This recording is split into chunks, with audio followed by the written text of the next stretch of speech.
Greetings, dear friends. My name is Vasyl Pekhno. I'm a Ukrainian journalist, and right now I propose you to watch a fresh review on Ukrainian battlefield situation as of July the 9th. So join and watch this video, like it, share it, leave your comments below, and also don't forget to subscribe to our YouTube channel. Let's start with some good news, which have been reported yesterday. They are about our troops, which could abandon from really dangerous situation. And I'll start today's review with this description. So let's begin. Every voice matters. Join our community, support independent journalism, and help us bring you the truth from Ukraine. Become a member of Ukraine Today. Join us now. I'll start with some good news because we have, well, as much as you can call it good in the sense of preserving our personnel at the front right here in this area in the direction of Velika Novosilka near the settlement of Rovnopol. There was a strange dip for quite a long time. Let me show you what it looked like. It was this kind of a gray zone with a green pocket of Ukrainian troops who, as is quite clear here on the deep state map, as it was noted, were basically in fact surrounded. So yesterday, deep state analysts provided information that these were soldiers from the 1st Mechanized Battalion of the 31st of September, our 8th Mechanized Brigade, who managed to successfully, I want to emphasize, successfully withdraw from this pocket in the Rovnopol area and left this dangerous section. The fact is that there was quite a long saga here involving the defense of this difficult section of the front, which was surrounded on all sides. According to Deep State, who were in contact with the 31st Mechanized Brigade, all the soldiers who were holding positions here managed to withdraw unharmed. Only one person was lightly wounded during the withdrawal. Overall, this demonstrates, firstly, the incredible combat capability of the 31st Mechanized Brigade, which, among others, is holding this section of the front. Secondly, B, the sheer heroism of this infantry is just incredible. Not only did they hold their positions to the very end, but they also managed to withdraw without any losses. This is truly fantastic planning for such operations because, as I have repeatedly said, any movement on the front lines now is extremely difficult. And despite the difficult situation and being in a tough spot in this location in the area of Rovnopol and Zelenipol, and despite being under challenging circumstances here, our soldiers still managed to get out. Overall, in this direction, you could say it's the Novopavlivka direction, or, well, I'm not even sure what the correct name for it is anymore. In short, it's the direction located at the junction of Donetsk and Dnipropetrovsk regions. The situation here continues to be quite difficult, given that the enemy has a rather significant number of personnel and motorized equipment, and they are using it. They are using it to the fullest in the area of Vilnopol. They are attacking the flanks of Voskresency with it, as well as in Koma and the area of Zelenipol. Everywhere, the enemy is advancing toward the borders of Donetsk region in order to reach them. I believe that first and foremost, the purpose of this movement in this direction is informational, because the Russians want to create this, aura, a sense that they are relentless, that they are gigantic, that there are so many of them, that they are endless, and that they are constantly moving, constantly advancing on the front. That's not a secret. Just go outside, stop the first person you see on the street, and ask what's happening at the front. And they'll tell you there are a lot of Russians, they're pushing forward, and they don't stop. So, in fact, in my opinion, the enemy doesn't really have any operational prospects in the Novopavlivka direction, but they do in the general direction of Kostiantinivka. In my opinion, this is the most dangerous section of the front. And it's not just about Kostiantinivka, but about Kostiantinivka together with Pokrovsky. We'll come back to this at the end of the video. For now, let's state that in the Novopavlivka front sector, right in this area, the soldiers of my 31st Brigade managed to successfully withdraw from positions that were in fact encircled. And that's good news, which is how I'm starting today's review of the battle map. Now, friends, let's move on to the area of the Zaporizhzhia front, because here an interesting situation is developing, considering that recently the Russians have made advances in the areas of the settlements of Lobkov and more precisely Kamyanske. You can even see these changes on the deep state map. And accordingly, this is causing some rather panicky fears. Plus, there was a statement yesterday from one of the deputy commanders of my 65th Brigade, saying that it's been quite a while since there have been such intense assaults on the Zaporizhzhia front as the occupiers have launched recently. At the moment, this is actually true. The huge number of enemy personnel here is making itself felt. But the most important thing to understand about Zaporizhzhia is this, because all these changes, even on the deep state map, can be perceived, well, somewhat inadequate. I can see that. I read your comments, friends, the ones you write in the chat during the broadcast and under our videos. So I see these questions, these comments like, tell us what's happening in Zaporizhzhia, why aren't they advancing, what's next, is a threat to Zaporizhzhia, and similar things. So let me set the record straight. First of all, the situation in the Zaporizhzhia direction is such that our defense forces are holding their positions quite firmly. Mainly, it's our drone operators at work who are taking out a fantastically large number of occupiers because the Russians have these advances both in Lobkov and in Kamyansk. This is the result of prolonged attacks by large numbers of infantry on the same positions in an open section of the front, because Zaporizhzhia is mostly steppes and it's very difficult for the enemy to advance here. Objectively, it's very difficult under fire, under the intense fire of our drones. It all depends. The enemy's success depends only on whether we have enough pilots in the area and whether those pilots have enough drones in that direction. Of course, in order to prevent any advances in this Zaporizhzhia direction, first of all, our pilots need to be greater in number. Secondly, they need more means of striking the enemy. They need more drones. In fact, the occupiers are attacking in these directions, and I repeat, with simply enormous numbers of infantry, truly enormous. And they are indifferent to their own losses. But in my opinion, both in the Novopavlivka direction and in the Zaporizhzhia direction, the main goal is informational, to create the impression that the enemy is relentless, that the enemy always has the prospect of advancing. This is what the Russians are doing. They crawl toward the front positions in order to occupy themselves. They use invisible shoulders. They move very inconspicuously and slowly so that they can appear somewhere at certain points along the loosely held line of contact that currently exists on the Ukrainian fronts, and in this way maintain this offensive tempo. As soon as drone operators spot them, they are destroyed. I'll repeat once again, the recipe for success lies in scaling up, most likely, the power of unmanned system, or probably everything related to drones, everything that flies, everything that destroys. There needs to be good coordination of all these processes.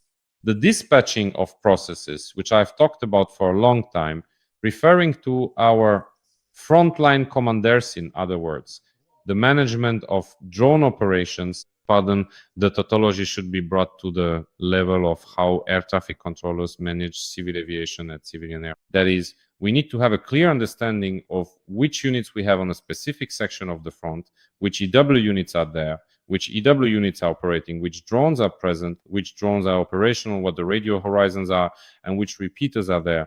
All of this must be clear, known, and easily managed, like conducting an orchestra, be those responsible individuals who command the troops in a given direction. Right now in Zaporizhzhia, our main problem with the enemy's minor advances, because they are objectively minor, is probably a lack of resources. We need more operators, we need more drones. Overall, the situation in this direction is actually, as banal as it may sound, under control, quite under control, in fact. Even though the enemy is advancing in Kamyansk, as I have already mentioned and will repeat, there are certain operational prospects and threats here. The main threat here is the potential future advance towards the settlement of Stepnohirsk. It is situated on high ground, and it's clear that the occupiers still have quite a way to go to reach Stepnohirsk. There are about 7 kilometers of open field here, which are under fire from the heights that we control. But if, God forbid, the Russians seize Stepnohirsk, that's when the real problems begin, and I'll outline them right away. These problems lie in the fact that, essentially, the Russians would then have the opportunity to use their drones to shell the southern outskirts of Zaporizhzhia. This doesn't mean it will happen tomorrow. It doesn't mean it will ever happen at all. It means that these threats need to be viewed objectively. Now is not the time to panic or spread alarm, but it's important to understand that these threats are, at least theoretically, possible in the Zaporizhzhia direction. Besides this, by the way, apart from the Robotine, Kharkiv, Zaporizhzhia or Vasylivka directions, the occupiers have also become quite active recently in the area of Enerhodar, specifically there where our Zaporizhzhia nuclear power plant is located. It was there that reports emerged about the deployment of Akhmat units who have made themselves quite comfortable at the Zaporizhzhia nuclear power plant, essentially hiding their equipment and personnel there, even setting up gyms under the reactors of the Zaporizhzhia plant, knowing that no one will strike them there because Ukrainian forces will not risk attacking the Zaporizhzhia nuclear power plant. But essentially using the Zaporizhzhia nuclear power plant as cover, the occupiers have been quite willing and intensive, and recently this intensity has increased significantly to shell, for example, Mechanized on the right bank of the Dnipro, and they are also shelling Nikopol. These cities are suffering terribly from this truly unpunished opportunity the enemy has. Why unpunished? Let me repeat. Because we can't actually strike the Zaporizhzhia nuclear power plant itself. And the enemy is taking advantage of this, essentially trying to stretch our forces as much as possible by creating pressure points. One such pressure point is northern Kharkiv region. By the way, I've already talked about this, but I will repeat it once more. I believe that in the near future, we need to pay attention to the entire area stretching between Vovchansk and Kupiansk, with the center around Veliki Boluk, Paikolotne, and Bili Kolodias. I think the occupiers will try to cut off this shaded area to create a so-called buffer zone here, primarily for their hubs in places like Valuki, for example, or Urazovo. And they will try to do this. The crossing of the border at Milov is just the beginning. The beginning, by the way, which was acknowledged by the Kharkiv Operational Tactical Group. Yesterday, it happened that the Russian armed forces, as they said, became more active in the Milov area. Besides Milov, the Kharkiv Operational Tactical Group also reports that there have been attacks from these areas, and attacks are already being carried out on Khaten and Bar. However, these attacks have so far been unsuccessful. But overall, in the northern Kharkiv region, I expect a significant escalation of hostilities in the near future. Just like in Vovchansk, for example, right now, the enemy is trying to take control of the ruins, the remains of the factory there. Well, the aggregate plant has now been destroyed. They are trying to gain a foothold there. As we know, it is in the hands of our soldiers who have been holding the aggregate plant in Vovchansk for a very long time. And as of today, the enemy has not succeeded in it, but they do have the ambition, the desire to capture the aggregate plant. The situation on the flank of Vovchansk, in the area of Vovchansky, Kutory, and Taik, as of now, we can say the situation is relatively stabilized because this section of the front hasn't received much attention over the past, well, let's say year. Roughly speaking, that's about right. Here, the enemy managed to create more favorable conditions for themselves on the flank and cause problems for our defender. But as of now, we can already talk about the stabilization of this flank as well. In addition, yesterday, Commander-in-Chief Syrsky reported on the events of June in northern Ukraine. He said that supposedly our troops have restored their positions in the Kursk and Belgorod regions. To be honest, I don't quite understand what he's talking about. I mean, where exactly have we restored our positions, especially if we're talking about the Belgorod region? It's not entirely clear to me. I understand that in the Kursk region, these are fairly obvious areas. That is, one of these areas is the settlement of Tyotkino in the Glushkovsky district, where our troops have basically forced the Russians into a defensive position from three sides, pinning them down. And this is a very advantageous scenario for us. Another area is near the settlement of Gornal in a very narrow strip along the Kursk border region. And in fact, that's all. As for what exactly the Commander-in-Chief says next, well, to be honest, I really don't understand it. Episodes of the rail war are ongoing and they are being carried out successfully in the south. They are also taking place in the north. For example, yesterday evening in Rilsk, the railway infrastructure was attacked. Videos like these appeared showing the railway hub used by the occupiers in the Kursk region. That is, at the very moment when, as we know, the Russians are moving some of their reserves from Zaporizhzhia and also from Kherson region to the Kursk region, and they are doing this by rail. At that moment, as we can see in this video, something strikes the railway. As for the consequences of these strikes that took place in Rilsk yesterday evening, we will find out more about them today during the day. I hope I will also be able to inform you about this on my Telegram channel, which I encourage you to subscribe to. The handle is Pekhno, _news.